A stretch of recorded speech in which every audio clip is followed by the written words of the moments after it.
A'udhu billahi minash shaitanir rajim. I seek refuge with Allah Almighty from Satan, the rejected one. Bismillahir Rahmanir Rahim. By the name of Allah, the Beneficent, the Merciful. Alhamdulillahi Rabbil Alameen. Wassalatu wassalamu ala Muhammadin wa ala alihi wasallam. Inshallah, today we will study 40th Ruku of Surah Al-Baqarah. This is last ruku of this surah.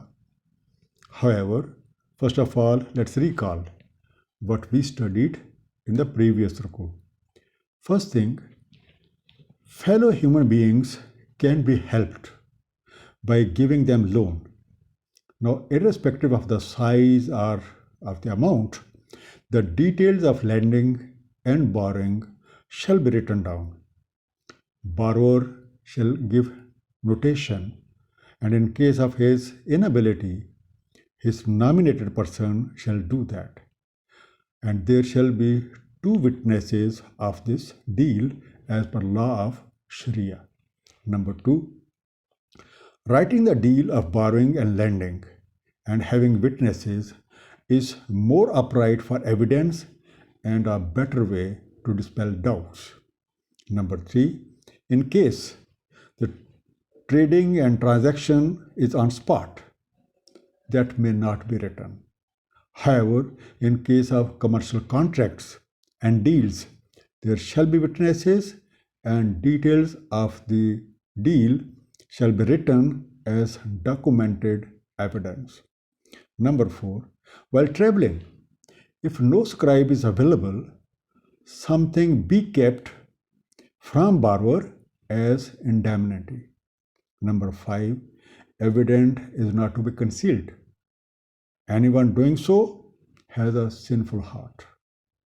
Let's start our today's session by praying from Allah Almighty to give us true understanding of the Holy Quran by the grace of His beloved Prophet Nabi Pak Sallallahu Alaihi Wasallam.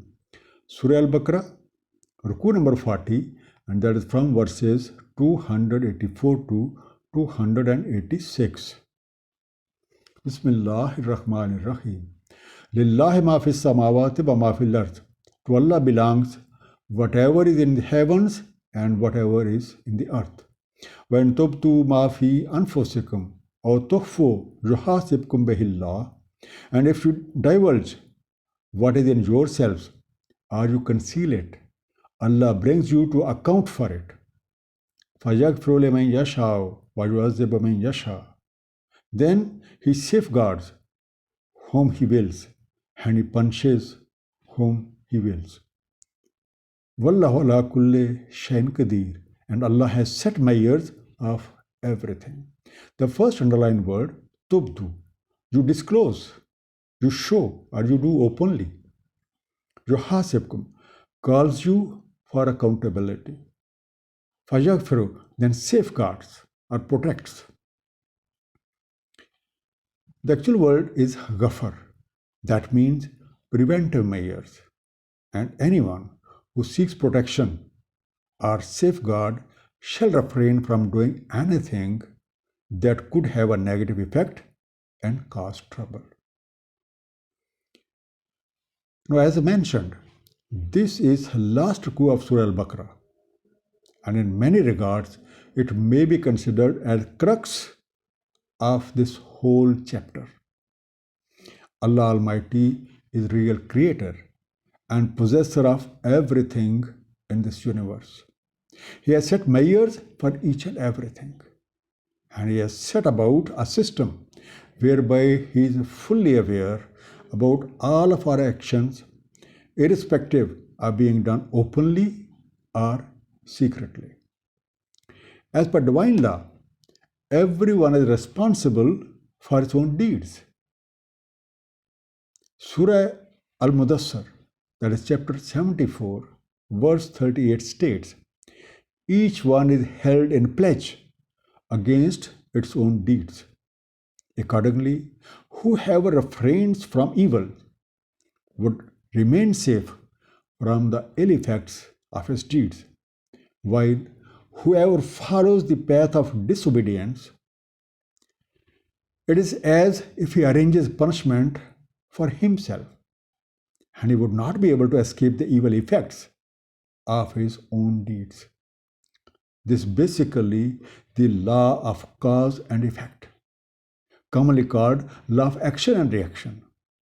Good results for good deeds and bad results for bad deeds. Amana Rasulu bima unzila ilayhi min rabbihi wal mu'minun. The messenger believed in what was sent down to him from his Lord, and the believers as well. Kullun amana billahi wa malaikatihi wa kutubihi wa rusulihi, and believed in Allah and his angels and his books and his messengers. La nufarriqu bayna ahadim min rusulihi. We make no distinction between any of his messengers. Now, this verse mentions all the details of faith and the requisite behavior of the believers about them. Now, this part of the verse highlights, number one, faith in Allah Almighty. Number two, faith in the angels. Number three, faith in all the divine books that have been revealed by our Lord through his messengers. And number four, faith in all the messengers of Allah without differentiating among them. The verse continues, وَقَالُوا سَمِعْنَا وَأَطَعْنَا, and they say, we heard and we obeyed. غُفْرَانَكَ رَبَّنَا وَإِلَيْكَ الْمَصِيرُ. You safeguard our Lord, and to you is the destination. Samena, we listened. Atana, we complied. Gufranaka, your protection. Al-Masir, final place to return, or we may say end of the journey. The fifth point is faith in the hereafter. And the enviable method of this faith is we hear and we obey.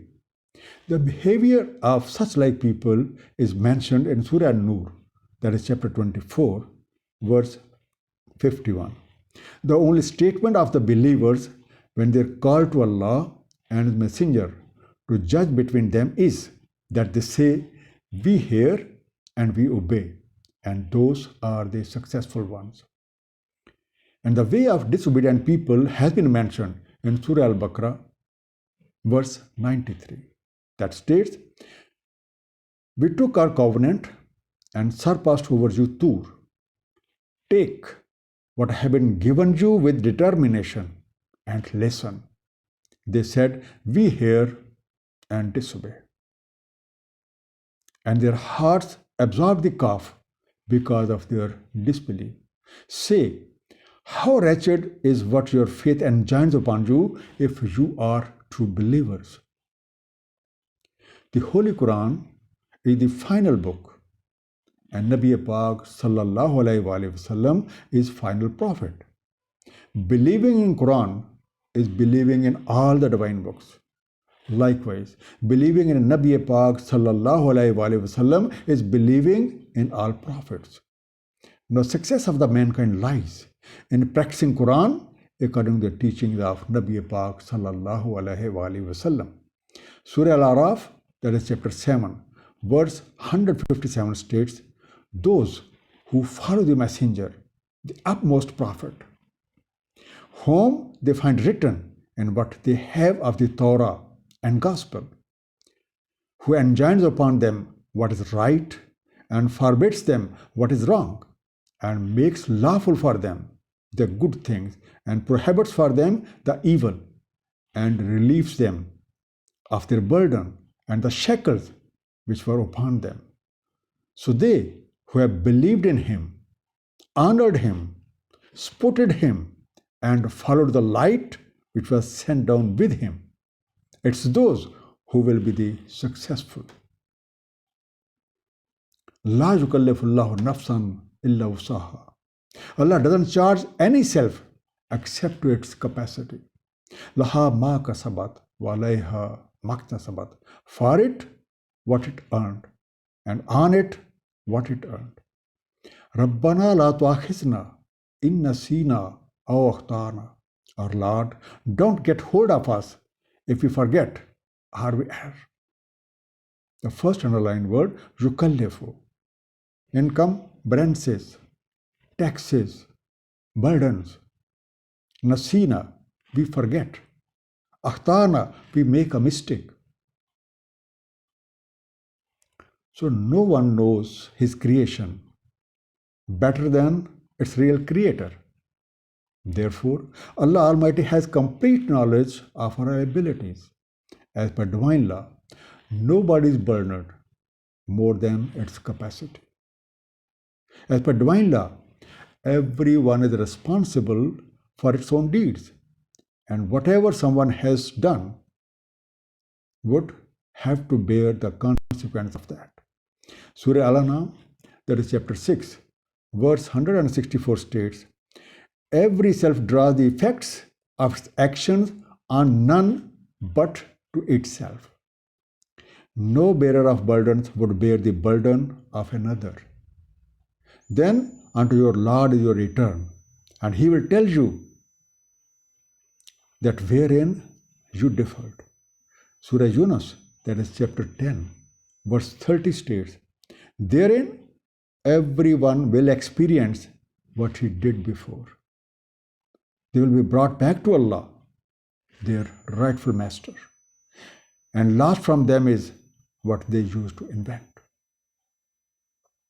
While performing various acts of life, we are likely to commit mistakes because of forgetfulness or maybe by some error. So it's better to seek forgiveness and request our Lord not to take us to task for our follies. Verse continues, Rabbana wa la tuhammilna alayna isran kama hamalta ala allazina min qablina. Our Lord, don't impose restrictions upon us if we have forgotten or erred. Our Lord, and lay not upon us a burden like that which you laid upon those before us. Rabbana wa la tuhammilna ma la taqata lana bih. Our Lord, and burden us not with that which we have no ability to bear. The first underlined word, isran, limits, restrictions. Hamalta, you laid. Now this part of the verse is a supplication and has two things.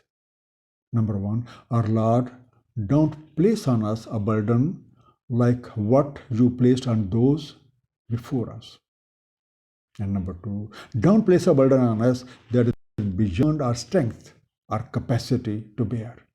Verse continues, Wa'fu anna, and pardon us. Waghfir lana, and protect us. Warhamna, and have mercy upon us. Anta maulana, fansurna alal qawmil kafirin. You are our friend. So help us against disbelieving people. The first underlined word, Wa'fu, pardon. Maulana, our friend, our guardian. The supplication continues, our Lord, blot out our misdeeds. Grant us the protection from our misdeeds and bestow grace upon us. You are our guardian. So help us against the people who oppose the truth. Surah Tawbah, that is chapter 9, verse 51 states about faith expected of believers. Say, nothing will happen to us except what Allah has decreed for us. He is our friend. And on Allah, let the believers put their trust. A summary of the Ruku we just concluded. Allah Almighty is the real creator and owner of this universe. Everything functions as per His design. He is fully aware about all actions, irrespective of being done openly or secretly. Number two, we are free to choose from good and bad and would be held accountable for our deeds accordingly. Number three, purpose of life can be attained by believing in Allah as He has prescribed, and practice upon Holy Quran according to the pattern of Allah's beloved Prophet, Nabi Pak Sallallahu Alaihi Wasallam. While performing various acts of life, we are likely to commit mistakes. It's better to seek forgiveness from our Lord, seek His protection against all odds, and request for help against all the evil forces. May Allah Almighty grant us true understanding of the Holy Quran, and may we act upon it according to the pattern of Allah's beloved Prophet, Nabi Pak Sallallahu Alaihi Wasallam. Sadaqallahul Aliyyul Azim. Allah spoke truth. The exalted, the great. Sallallahu ta'ala ala habibihi Muhammadin wa alihi wasallam.